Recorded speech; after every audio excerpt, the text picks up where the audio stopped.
Sir, ഈ skill കോഴ്സുകൾ ഏതൊക്കെയാണ് അവിടെ നൽകുന്നത്?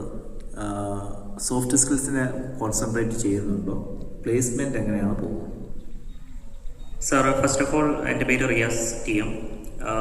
ഗവൺമെൻറ് റാന്നിയിലെ അധ്യാപകരും പ്ലേസ്മെൻറ്റ് ഓഫീസറുമാണ്. ഞാൻ 3 വർഷമായിട്ട് പ്ലേസ്മെൻറ്റ് ആക്ടിവിറ്റീസിൽ ഇപ്പോൾ ഇടപെട്ടുകൊണ്ടിരിക്കുകയാണ്. അവിടുത്തെ മെയിൻ സ്കിൽ കോഴ്സുകൾ എന്ന് പറയുന്നത് ഇലക്ട്രോണിക്സ്, അതുപോലെ തന്നെ സിവിൽ എന്നീ 2 ട്രേഡുകൾ മാത്രമേ ഉള്ളൂ. സ്ഥലപരിമിതിയാണ് അവിടെയും ഫേസ് ചെയ്യുന്നൊരു പ്രശ്നം. പക്ഷേ നമുക്ക് റീസെൻ്റായിട്ട് തന്നെ കെട്ടിടങ്ങളുടെ പണി തുടങ്ങിയിട്ടുണ്ട്. അപ്പോൾ അത്രയും വേഗം തീർന്നു കഴിഞ്ഞാൽ മറ്റു കോഴ്സുകളും അവിടെ സ്റ്റാർട്ട് ചെയ്യുന്നതായിരിക്കും. ഇനി സോഫ്റ്റ് സ്കില്ലിലേക്ക് വന്നു കഴിഞ്ഞാൽ മെയിൻലി എംപ്ലോയബിലിറ്റി സ്കില്ല് വഴിയാണ് ഇപ്പോഴും നമ്മളത് കൊടുത്തുകൊണ്ടിരിക്കുന്നത്.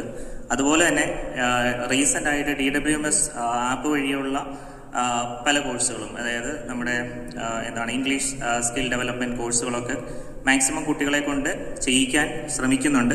എല്ലാവരുടെയും എത്തിയെന്ന് പറയാൻ പറ്റില്ല, ബട്ട് ടാലൻ്റ് ആയിട്ടുള്ള ഒരു 40% സ്റ്റുഡൻസ് അത് ചെയ്യുന്നുണ്ട്. അപ്പോൾ അത് സർട്ടിഫിക്കറ്റിലോട്ടൊന്നും എത്തിയിട്ടില്ല, ബട്ട് അതിനായിട്ട് ശ്രമിച്ചുകൊണ്ടിരിക്കുകയാണ്. അപ്പോൾ അതാണ് സോഫ്റ്റ് സ്കില്ലിനെ കുറിച്ച് പറയാനുള്ളത്. അതുപോലെ തന്നെ പ്ലേസ്മെൻറ്റ് ആക്ടിവിറ്റീസ് എടുത്തു കഴിഞ്ഞാൽ നമ്മുടെ IT ഇൻഡസ്ട്രിയൽ ട്രെയിനിങ്ങിൽ ജോബ് കിട്ടാൻ അധികം ബുദ്ധിമുട്ടുണ്ടെന്ന് തോന്നുന്നില്ല. കാരണം ഓൾമോസ്റ്റ് ഇപ്പം റീസെൻ്റായിട്ട് പാസ് ഔട്ട് ആയിട്ടില്ല, റിസൾട്ട് വന്നിട്ടില്ല കുട്ടികൾക്ക്. അപ്പോൾ പോലും അവരൊരു 60-70% കുട്ടികൾ ഓൾറെഡി പ്ലേസ്ഡ് ആണ്, ഇപ്പോൾ വർക്ക് ചെയ്തു തുടങ്ങിയിട്ടുമുണ്ട്. അപ്പോൾ ഇനി റിസൾട്ട് നെക്സ്റ്റ് മന്തേ വരാൻ ചാൻസ് ഉള്ളൂ. അപ്പോൾ അത് കോൺഫിഡൻ്റ് ആണ് അവർ പാസ്സാവും എന്നുള്ളതും അവർ സ്കില്ല് ഡെവലപ്പ് ചെയ്തിട്ടുണ്ടെന്നുള്ളതും. അതുപോലെ തന്നെ ഓൾറെഡി പാസ്ഡ് ഔട്ട് ആയിട്ട് ഉള്ള സ്റ്റുഡൻസ് റാന്നി ഗവൺമെൻറ് കുറിച്ച് പറയുകയാണെങ്കിൽ ഓൾമോസ്റ്റ് എല്ലാവരും തന്നെ ഒന്നില്ലെങ്കിൽ ഹയർ സ്റ്റഡീസിലായിരിക്കും, അല്ലെങ്കിൽ ഒരു ജോബിൽ അവർ എത്തിയിട്ടുണ്ടെന്നുള്ളത് ഉറപ്പായിട്ടുള്ള പ്ലേസ്മെൻറ്റ് ഡേറ്റാസ് നമുക്ക് അവൈലബിൾ ആണ്. Any other questions? Okay, thank you. So what kind of support that you expect from Vijnanagar this year?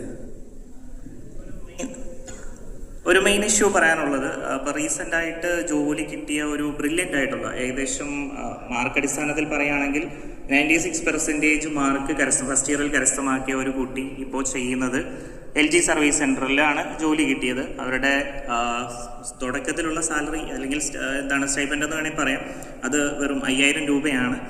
അത് ബട്ട് അതർ കേസ് എടുത്തു കഴിഞ്ഞാൽ മൈക്രോടെക് എന്ന് പറയുന്ന ഒരു കമ്പനിയിൽ പ്ലേസ്ഡ് ആയിട്ടുള്ള സെയിം സ്റ്റുഡൻസിന് ഇതേ സർവീസ് എഞ്ചിനീയർ ആയിട്ട് വർക്ക് ചെയ്യുന്നത് ഇപ്പം റിസൾട്ട് വരുന്നതിന് മുമ്പായിട്ട് അവന് ലഭിച്ചിരിക്കുന്ന പാക്കേജ് 23,000 രൂപയാണ് monthly.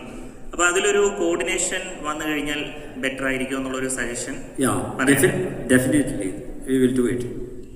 Thank you sir. Thank you for sharing your expertise, sir. Requesting every faculty